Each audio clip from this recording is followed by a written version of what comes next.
Hi, I'm Sophia. Welcome to my wet felted slipper episode. So I've recently learned how to make these wet felted slippers. I'm going to go through a couple of techniques that might be a little bit more uncommon, but I'll give you some options as well that it's really going to speed up the process. So before we jump in, I wanted to show you some of the examples that I've made already. So these are my first pair of wet felted slippers. So you can see the white on the inside has really felted through. So these are used with a resist. And what a resist is it's just a thin piece of foam that you can place on the inside so that when you overlap your wool, you're essentially covering up the resist so that you can create a 3D shape. So you pull out the resist at the end and then we shape it. My other pair that I've made are these smaller ones. So this is also used with the coarser wool on the inside. It looks like this. I have quite a bit of it, which is also why I use it as the inner part of the slipper, and it's quite comfy too. And then on the outside, because I have so many different colors of merino here, I chose this green on the outside, and then I did a little needle felted embroidery on the outside, and I made a little lavender piece. So I'm making slippers for my mom, her request to match her robe that she got. So I have this nice pink wool for the outside. I usually use merino. This is a bit coarser because I do love the color of this, so we're gonna see how it turns out. Okay, the next thing that we're gonna need are the inside of the shoe. So once we finish felting it, we're gonna need something to keep its shape. And so what I've done is I've made these just from duct tape, garbage bags, and if you go to a shoe store, sometimes shoes have those cardboard inserts to kind of hold the shape of the shoe. And so that's a really inexpensive way to make shoe forms so that you can put these inside, and it does really help with the shape of it. Usually when the wool is a bit damp still after I've finished everything, I'll put it over a heater and then I'll stuff these inside, and then it kind of dries to this shape. I want to show you a bit of a more expensive version that I bought as well. And those are these here. So these are really hard. They're a bit heavier, and you can put the slipper all around to the back. I'll provide a link in my description to who I bought this from, and I believe that I bought them from Etsy. And they are great quality. It's just that I bought them a size a bit too big. So these are 40 European size, and it ended up being about a size 9. And these are just pieces of foam. I took the foam, I believe, from an Amazon package that I got, and all I did was I traced a line around my foot, about ½ an inch from my foot, and then I cut these out. So this is what we're gonna fold the wool over, and so we fold the wool over on one side, we flip it, and we do the other side. And we're actually gonna do that 3 times. Normally we don't lay out that much wool for other types of projects, but because they're slippers, we do want them to be a little bit thicker. The next thing that we're gonna need, just like with all of our wet felting projects, is of course some warm soapy water. So I have a separate bowl that I have here. I have my sprinkler that I use. Interestingly enough, I was trying to find out like where did these come from, and I find so many felting sites that sell them, but they're actually to water bonsai plants. So if you find a more inexpensive version by looking onto a plant supply store, then by all means feel free to grab one of those. They're really helpful. I also have a separate kettle of water just in case my water cools down during the process. I mean, you can always just run to the bathroom or the kitchen to get some more warm water, but it's kind of nice to have it close by. I always also like to have a little plastic bucket with me, and that's to sponge off any extra water. I don't want to have my slipper sitting in a pool of water because it just doesn't help with the whole felting process. So I'll keep this nearby. I also sometimes put my sheets of plastic in here when I'm moving between flipping it around, which you'll see pretty soon. So the first thing that I'm going to do here is I'm going to place down my foam resist onto my painter's plastic.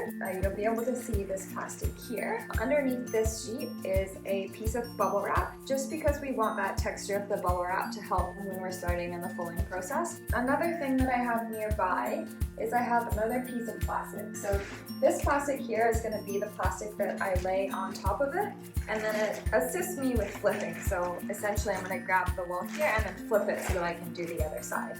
So I like to have this nearby, and my bucket is just over here to the right so that I can put this in here so it's not a big soggy mess on the ground. I also like to have towels.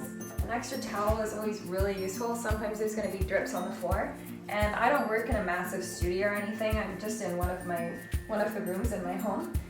So I like to have a towel nearby just to make sure I'm not dripping things all over the floor.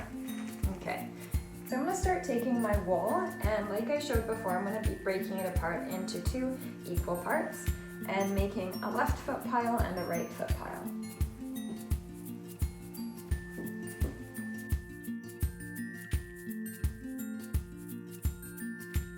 So now that we have the wool ready and set aside, the first layer of the slipper, we're wanting to do an outline with the wool and then cover it up one direction and then the other direction. So we're going to count that as 1 layer. So I'm just grabbing little tufts of this wool right now, and you'll see it here, and then I'm laying it outside of the perimeter. Now that I have it around the perimeter of the resist, I'm now going to lay out the wool in one direction, going this way. Let's just say that's horizontal. And then I'm going to do it vertical on top of that so that they're at a 90-degree angle from one another. I'm just wanting to make sure that you've put an even amount on the left side and the right side. Now I'm going to use the wool and do it vertically. Now we're going to take our warm soapy water and we're going to sprinkle the water over top. Then we can take our plastic sheet. We're going to place this on top. And you can put some pressure on this with your hands. And we just want to make sure that the water is soaking through. This is just a little square sander from the dollar store, and what I've done is I've put a drawer covers on this side, so usually the drawer covers are ridgy, and so you can hear that texture, and that's going to help us get into some of these air pockets that are still in here. I like to add just a little bit of water and soap onto the top layer because it makes it a lot easier to brush this over top. It's smoother, doesn't get caught.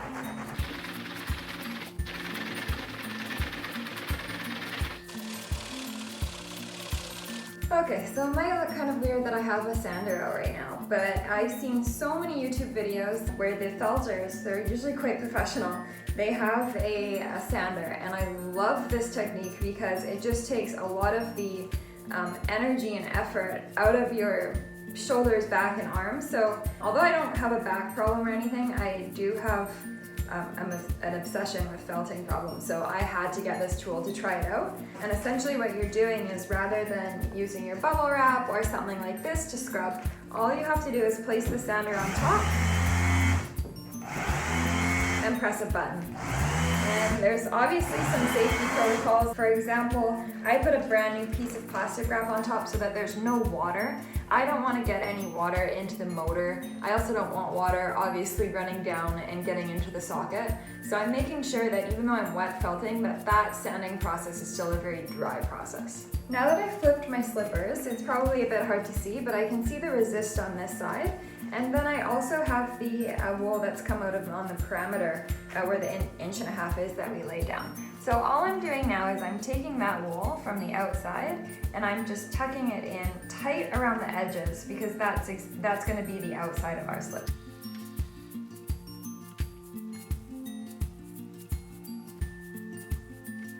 I'm going to add a bit more water now and soap just to this area. I just want to make sure that it's going to felt well into the next layer that we put on top of this.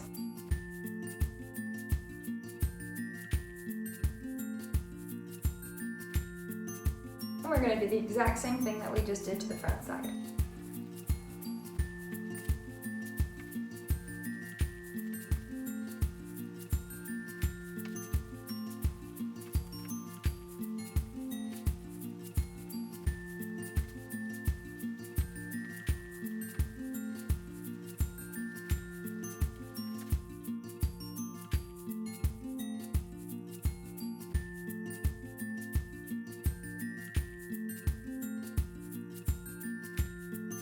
So once we're done folding in these edges, there will have been one layer on the front side of the slipper and one layer on the back side. And this process is now going to be repeated 3 times. So we've already done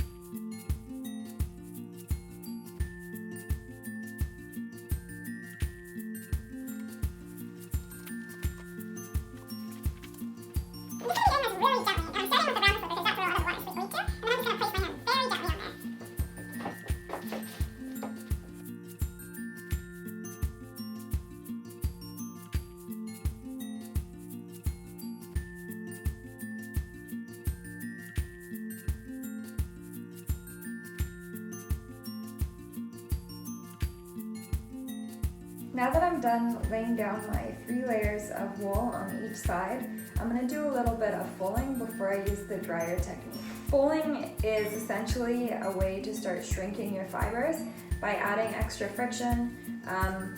The fibers are going to interlock with each other and they're going to start to shrink. So another thing to note with fulling is that it's going to shrink in the direction that you're rolling it. So if I'm rolling it this way, it's going to start shrinking from top to bottom. So we're going to want to make sure that we switch up the direction of rolling so that there's an even amount of shrinkage around the entire slipper. The bottom layer again is, what I'm going to do now to roll is I'm going to put my plastic pipe here and I'm just going to make sure that everything's nice and flat so that there's no kinks in the fabric or in the plastic.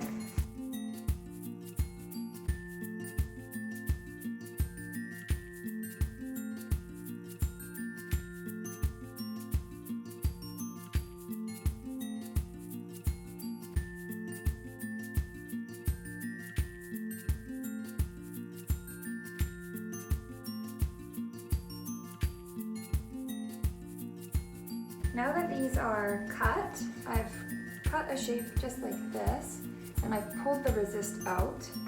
We're now going to roll these up in plastic painter's wrap and a towel and throw them into the dryer.